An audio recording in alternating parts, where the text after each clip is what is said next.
তীরটা ঢুকে গেল। এরপরেও সাহাবী নামাজ বাদ দেয় না। আবার শত্রু বাহিনী দূর থেকে একটি তীর নিক্ষেপ করলো, আর এক উরাতের ভিতরে তীরটা ঢুকে গেল।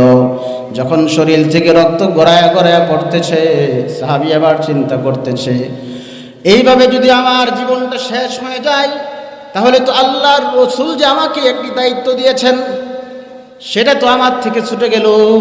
এটা ভেবে তিনি তাড়াতাড়ি রুকু করলেন, সেজদা করলেন। যেই সাথী ভাইয়ের সাথে ঘুমিয়েছিলেন তাকে ঘুম থেকে উঠাইলেন। ওই ভাই ঘুম থেকে ওঠার পরে দেখি সাহাবীর শরীর থেকে রক্ত জড়ায় জড়ায় পড়তেছে। সাহাবী বলতেছে, ভাই তুমি আমাকে আগে কেন ডাক দিলা না? তোমার শরীর থেকে তো রক্ত জড়ায় জড়ায় পড়তেছে।